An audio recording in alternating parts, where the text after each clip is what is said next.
And I think especially when it comes to anything related to making money, like making money products or promises or courses, people are so inundated with scams and all this garbage, true garbage, that, you know, their natural thinking is that they're so skeptical.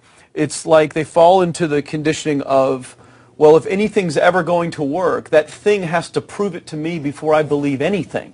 So when they go to approach the thing to make more money with, they're like, well, I'm starting at zero, and this thing has to prove to me that it has any potential at all before I believe that it will. Don't you agree with that's the case? Unfortunately, I agree it's the case, but here's the truth. When somebody says to me, in my business even more, because a lot of people think I'm a motivator. I hate that term. That's never been what I've done. I do believe in energy, and I'm passionate. You know, they see 10,000 people in the room rocking, they go, oh, he's motivating them.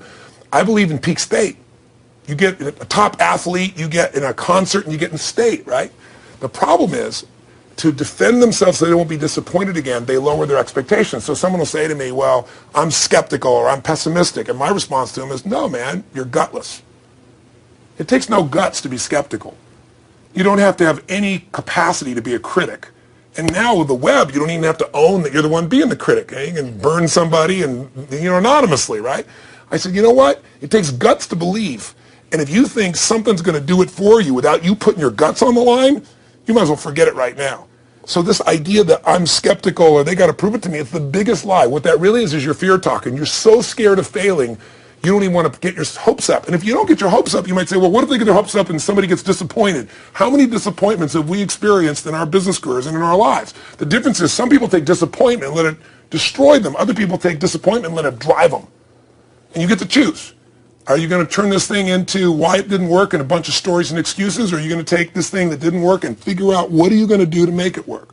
And it may not happen the first time, the second time, the third time, but the people that are relentless find the way. And it's the common denominator in all these guys that are kind of our friends or family, money masters, the new money masters is they all did it with will. Nobody here inherited this stuff. Everybody figured it out. And keep figuring it out. And it's going to keep changing. And you say, you know what, 1% of 99% of the money being made is being made by 1% of the people, because only 1% of the people will condition their mind and condition their body and follow through some daily rituals. The rest will tell a story about why it didn't work, how it wasn't their fault. And you got two things in life. You got results or you got a story.